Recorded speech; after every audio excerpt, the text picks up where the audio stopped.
My name is Daniel. I'm 35. My spouse Christopher and I have both discovered new hobbies. Certain age, he developed an interest in fishing and eventually fell head over heels for it. Was formerly preoccupied with cycling, but he has now become a true fisherman. First, I assumed it would be simply another phase like so many others, but he developed a strong interest in fishing. To give you an idea, he began collecting fishing poles and now has a line of special fishing clothing. My interest is going to the gym, but unlike Christopher, I do not have a lot of spare time. I spend most of my time caring for our daughter, Natalie. Natalie began to miss her paternal grandparents and wanted nothing more than to see them. So we decided to take advantage of her school break and take her to see them for a few days. We'd finally have some spare time, just the two of us. Before we go with this genuine story, don't forget to subscribe to the channel and leave your I was really enthused about the notion. Plans have altered. We were about to spend some quality time together, but plans changed unexpectedly. My husband's fishing club encouraged him to go fishing, and one of Roberto's buddies piqued my interest since he was incredibly attractive and stuck out from the crowd. I've always kept that to myself, but that's how things are. At a recent meal with friends, I caught his gaze on me, and I became aware of his goals for the day, which were not typical fishing trips. There were 3 pals, and this one was going. They had chartered a huge boat with sleeping accommodations and spent 3 days in the middle of the lake. When he informed me about it, I didn't agree since I needed to spend quality time with him. I had been waiting so long for this time together, but when he announced who was coming on this trip, he mentioned this buddy named Michael, and I was delighted to go, but I was upset since now he was attempting to swap our leisure time for my head started hurting. My head began to ache with frustration as I told him to his face, "There's no way you're going. I had already planned our time alone, and now he wants to ruin it all to be with his friends." I realized that our chemistry didn't seem to be the same anymore. Our daughter wasn't even home to keep me company, and I didn't want to be alone. I made a scene. I explained that it was our time, and if he went, I would feel abandoned. Christopher, seeing my reaction, was visibly at a loss for what to do. He looked at me somewhat desolate, and to avoid further arguments, he agreed that he wouldn't go, but the atmosphere became heavy, and just so you know, I had made a wonderful meal, but he didn't even eat it. The food was just sitting there. Getting dinner was awkward and cold while we both remained silent. Dinner was awkward, and after we finished, we went to our room without exchanging another word. He was visibly upset with me and didn't say anything until bedtime. Every second he didn't talk to me made me more upset, even with the ups and downs of the relationship. I wanted to rekindle that flame between us, but it seemed like there was no reciprocity in that. But anyway, I didn't want to spend the next few days like that, and I certainly didn't want to be known as the annoying wife. The crazy one, the only one who wouldn't let her husband go fishing with his friends finally. I took a deep breath, called him in the calmest voice I could, and said, "You can go fishing with your friends. I know how much fun this will be for you." He turned quickly, surprised, and asked seriously, "You're not going to be mad at me?" I shook my head and said no, that returning to the lively Roberto, everything was fine. The expression on his face changed from water to wine. He smiled and hugged me tightly. Returning to the lively Christopher, I knew he stood up quickly, grabbed his cell phone from the charger, and before I could say anything else, he started sending excited messages to his friends, telling them that he was in and that he was going fishing with them. Right there, he got distracted by the messages, laughing and already making plans with them. I stood there watching him get lost in the excitement with mixed feelings. Part of me was happy to see him so excited, but another part, well, that part just wanted to enjoy the time we had because, in my opinion, our marriage was going from bad to worse. When he got back to bed, he lay down next to me and gave me a tight hug with that light smile he always gave when he was happy. Then, out of nowhere, he asked, "Why don't you come? My friends would like it. Who knows? Maybe some of them will invite their girlfriends to go too. You've never been fishing, and it would be nice to have you there." I was silent for a few seconds, thinking about the idea that fishing was never my dream pastime, and the last thing I wanted to do was get in his or his friend's way, so I thought better of it and asked, "Are you sure I won't get in his or his way, and won't your friends think it's weird if I go with you?" Roberta hugged me even tighter as if she wanted to clear up all my doubts and answered with all the confidence in the world, "Of course not. They'll love having you there, and it'd be much happier if you went with me." I smiled at him, feeling calmer, but the thought of spending 3 days isolated on a boat with my husband and his friend Michael made me have some thoughts that I couldn't control. But after all, maybe it would be a chance to enjoy time with my husband and get those thoughts out of my head. So I decided to give it a chance and told him I would accept this time. I said half-jokingly that I've always been curious about what fishing is like. Christopher was very happy. He immediately started explaining everything to me. The types of rods, the baits. It was practically a quick fishing lesson, and I could see his excitement from afar as he spoke. I got more excited about the idea, but with a dark thought behind it, it was funny to see him so excited about taking me along. Before we went to sleep, Roberto told me that we were going fishing the next day right after lunch. But before that, he wanted to stop by his friend's store to buy me a fishing rod and a fishing outfit. I thought it was a good idea. The next morning, I was woken up with a wonderful breakfast. Christopher was so excited that, for a moment, I remembered how we were in getting ready, the first years of our marriage. While I was drinking coffee, he couldn't stop smiling, and I could see how happy he was with my decision to go fishing with him. After breakfast, things heated up even more. We had a moment of intense passion, but while that was happening, I couldn't stop thinking about the kind of moment that makes time stand still. But we ended up getting so caught up in each other that we almost missed the time to go to the fishing store. Luckily, we managed to get ready in time with our heads in the clouds. I couldn't wait to see what the day had in store for us.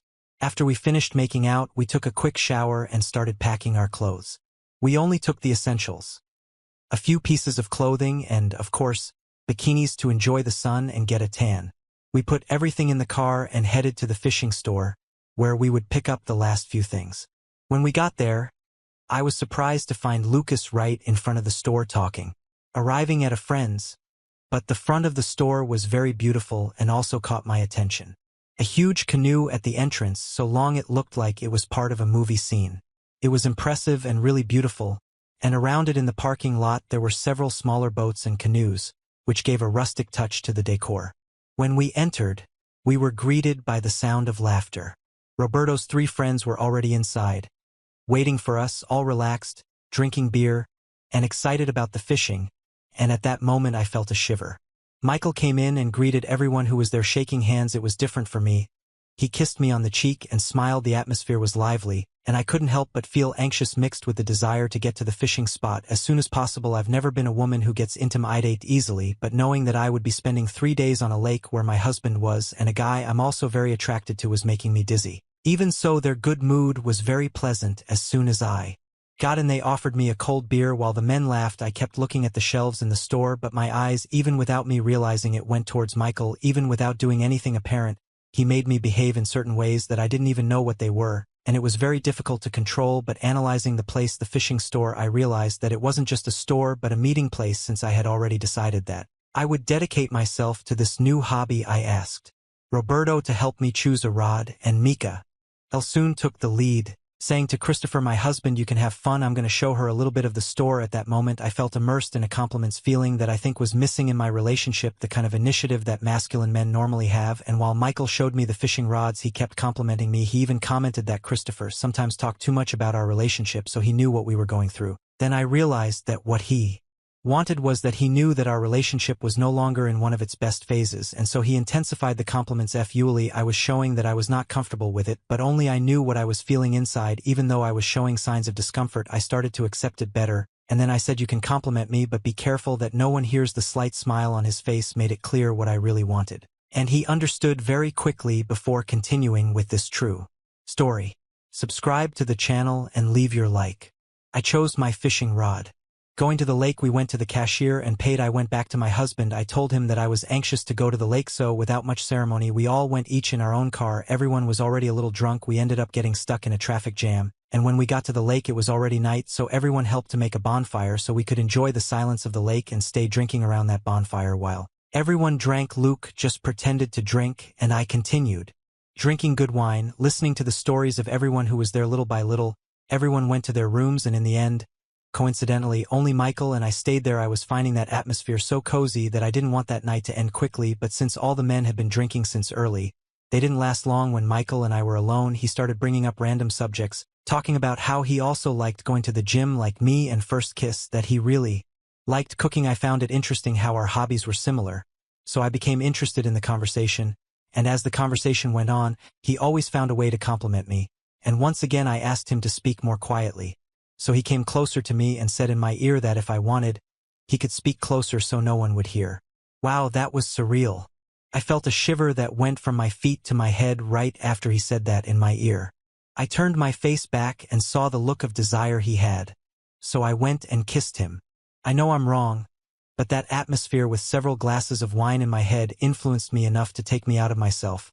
So right after that first kiss, two bodies became just one soul. It seemed like there were no limits or rules.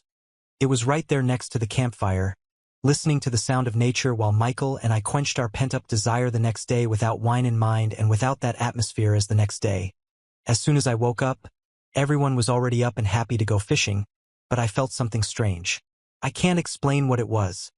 It was a mix of anxiety and guilt, and I had to deal with it. Michael had an unexpected event and had to go back to the city that day, so we had 2 more days at the lake. It was a lot of fun, but that guilt was eating me up inside. Returning home, I began to get into that whirlwind of thoughts, not knowing what to do. So I decided that this would be my biggest secret. Michael didn't contact me anymore. He just wanted to feed some kind of ego he had inside him, or maybe he felt some kind of weight on his conscience, and that's how my story happened. What did you think? What could I do to lessen my guilt? How should I have dealt with this situation? It's been 2 months, and Christopher doesn't suspect anything. But the guilt is eating away at me. I never intended my life to take such a drastic turn. But looking back, I understand it was the result of unsaid wishes and tensions. My name is Violet, and this is the story of how my relationship with my stepfather Jack evolved into something I never thought possible. For years, it had just been my mom and me. Our little family of 2 was cozy and familiar. Then she met Aaron, and suddenly our duo became a trio. At first, I didn't think much of him. He seemed like any other guy, polite, distant, and always respectful of my space. But as time went on, I started to notice things about him that I couldn't and I should not be thinking about him that way, but as the days turned into weeks and months, I found myself stealing glances at him when I thought he wasn't looking. I'd noticed the way his shirt clung to his broad shoulders or how his eyes crinkled at the corners when he smiled. It was confusing and exciting all at once.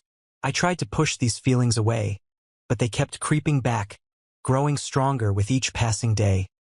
I'd find excuses to be in the same room, ask him to brush by him in the hallway, anything to get near to him. It was a risky game and I knew it, but I couldn't stop myself until that fateful afternoon. It had been a long, hot day at work, and all I wanted to do was take a refreshing shower to relieve the heat and tension. Mom was out with her friends, leaving Aaron and me alone in the house. We'd been alone before, but this time felt different. There was a tension in the air and an electric current that seemed to buzz between us. I retreated to my room, the soft hum of the air conditioner the only sound breaking the silence. As I started to change out of my work clothes, I realized I'd forgotten to lock the door. I stood there in just my underwear, my heart racing as I heard footsteps approaching. The door creaked open, and our gazes locked, and none of us should have concealed ourselves. I told him to go, but I couldn't. I was frozen in place, my body refusing to listen to my brain's frantic signals. Jack's gaze swept over me, sending shivers down my spine. The look in his eyes was unlike anything I'd seen before. Intense hunger filled with a longing that mirrored my own hidden desires.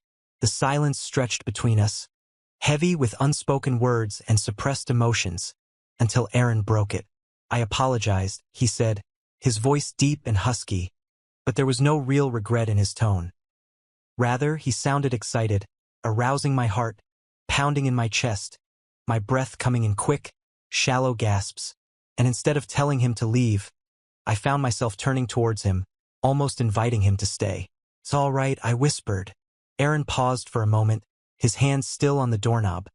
Then, making a decision, he stepped into my room and closed the door behind him. The soft click of the latch seemed to echo in the silence, sealing us in our own private world.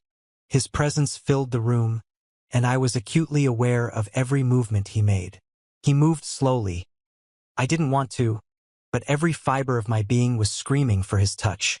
Aaron reached out his hand, brushing lightly against my arm. The sensation was electric, sending sparks shooting through my body. I leaned into his touch, craving more, and he moved closer, his breath warm against mine. The tension between us was palpable. My mind was racing with each passing second, but my body was reacting in ways I couldn't control. I needed him.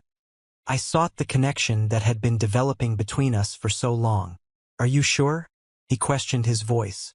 I nodded, just above a murmur, as his fingertips touched the edge of my exposed flesh, biting my lip as I gazed up at him through my lashes.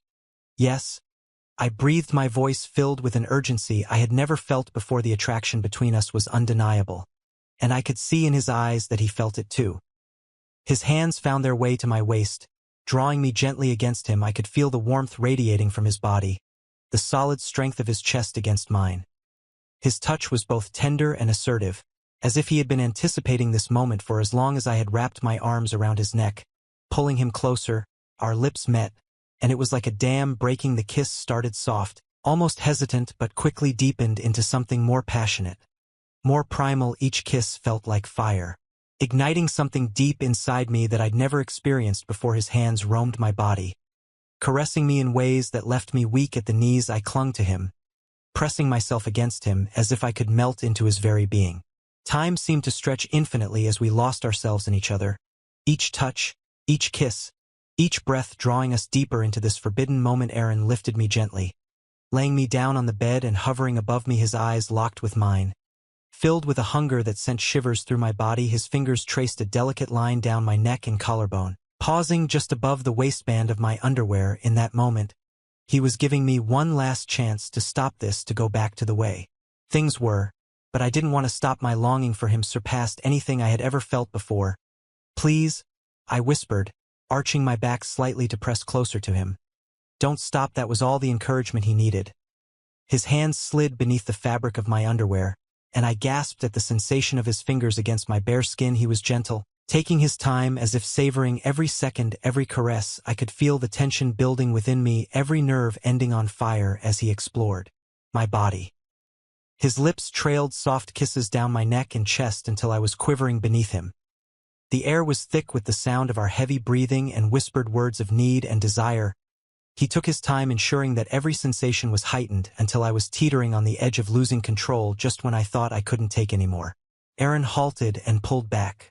He turned slightly to look at me, his eyes black with need, but there was also love in them that made my heart skip a beat. "You're so beautiful," he muttered. His hand gently cupped my face while he kissed me softly.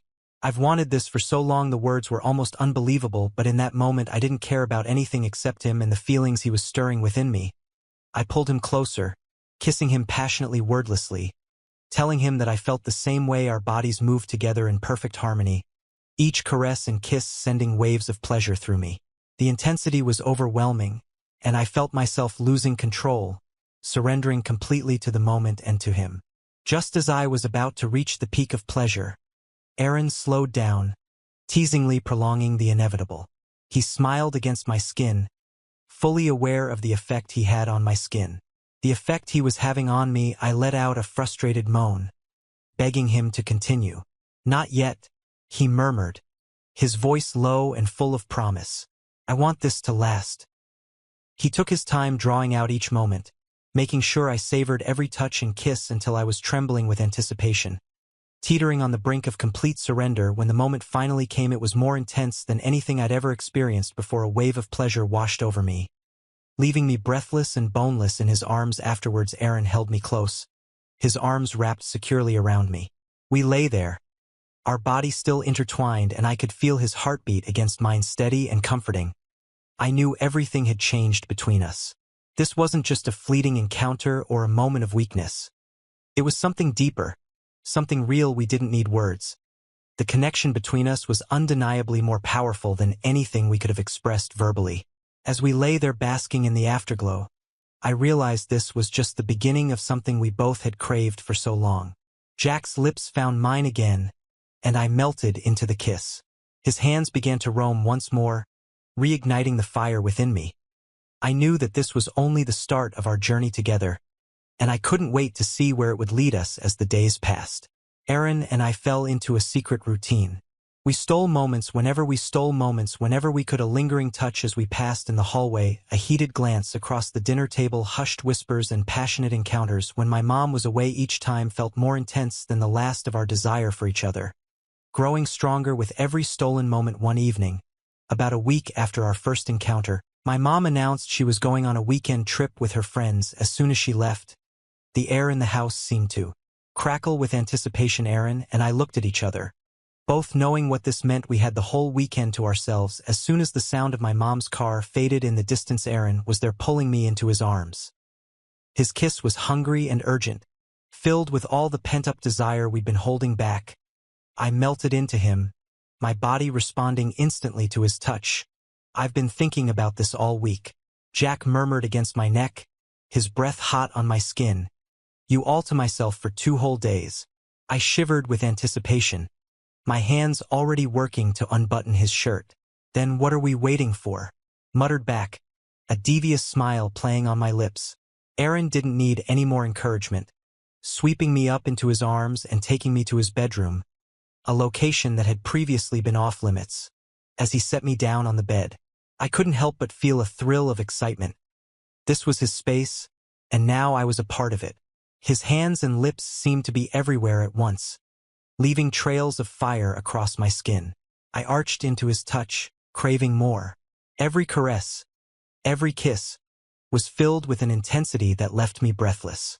It was as if now that we had the time and space to truly explore each other, we couldn't get enough. Erin took his time, savoring every inch of me. His fingers trailed down my back, tracing lazy patterns on my bare skin. I propped myself up on my elbow, looking into his eyes. "Just how perfect this feels." I admitted, "I know we shouldn't," but Erin hushed me with a soft kiss. "I know," he said it. "I feel it too. We'll figure it out together, Violet." The rest of the weekend passed in a blur of passion and intimacy. We made love in every room of the house, talked for hours about everything and nothing, and simply enjoyed being together without having to hide. It was like living in a bubble, just the two of us, and I never wanted it to end, but reality had to intrude eventually. As Sunday evening approached, bringing with it the impending return of my mom, a cloud of melancholy settled over us. We both knew things had to change. "We'll find a way, Lily. I promise." And find a way we did. Over the next few months, Erin and I became experts at sneaking around. We communicated in secret touches and hidden glances, found excuses to be alone together, and savored every moment we could steal. But it wasn't just about the physical aspect of our relationship. As time went on, I found myself falling deeper in love with Jack. He wasn't just my lover. He became my confidant, my best friend. We shared our dreams, our fears, and our hopes for the future. And with each passing day, the bond between you and us grew stronger. There were close calls, of course, like the time my mom almost walked in on us in the laundry room, or when one of her friends thought she saw us holding hands at the supermarket. Each time my heart would race with a mixture of fear and excitement. The risk of discovery only seemed to make our encounters more thrilling. As months turned into a year, however, the strain of keeping our relationship a secret began to take its toll. I hated lying to my mom. I had to pretend Erin was nothing more than my stepfather when, in fact, he was everything to me. It all came to a head one night when my mother was out late at a work function. Erin and I were cuddling up on the couch watching a movie when we heard the front door open. In our haste to separate, I stumbled and fell, twisting my ankle. My mother rushed in, alerted by the noise, to find Erin helping me up, his arm around my waist. The look of confusion on her face quickly turned to suspicion as she took in our disheveled appearance and guilty expressions. "What's going on here?" she asked, her voice harsh with anger and grief. Looking at my mother's expression, I realized we couldn't keep lying. The truth flowed out of me in a flood of words, tears flowing down my cheeks as I confessed everything. Erin stood by my side, his hand in mine. As we faced the consequences of our actions, the aftermath was as painful and messy as we had feared. My mom was devastated, feeling betrayed by both her daughter and her husband. She kicked Jack out that night and forbade me from seeing him, but love, true love, isn't something that can be denied. Despite the obstacles, despite the disapproval and the hurt, Erin and I found our way back to each other. Took time and a lot of healing, but eventually we were able to build a life I wouldn't alter for anything. Our love story may not be a fairy tale, but it is ours. It's genuine, passionate, and long-lasting.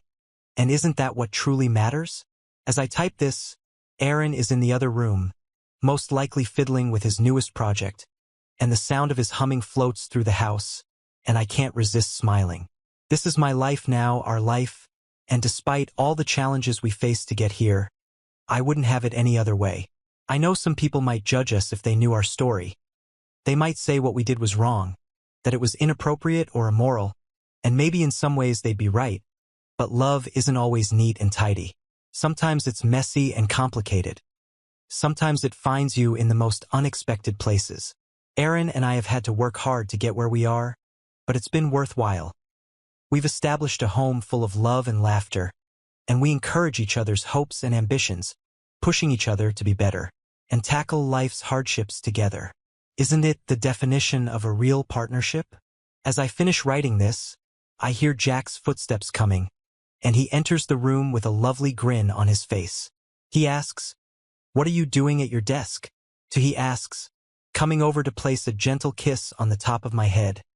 I lean back into him, enjoying the warmth of his presence, just reminiscing. I reply, closing my notebook, thinking about how far we've come. Jack's arms wrap around me, and I feel the steady beat of his heart against my back. "We've been through a lot," he says softly, "but I wouldn't change a thing. You're the best thing that's ever happened to me, Violet." I turn into his arms, looking up into those eyes that I fell in love with all those years ago. They still hold the same warmth and depth of emotion that captivated me from the start. "I love you," I whisper, leaning in for a kiss as my lips meet. I'm transported back to that first stolen moment in my bedroom. The passion is still there. The connection is just as strong. But now it's tempered by years of shared experiences of weathering storms together and coming out stronger on the other side. It is not flawless, nor is it customary. But it's ours, and as Aaron and I stand here wrapped in one another's arms, I know we'll face anything life throws at us together, because that's what true love is all about.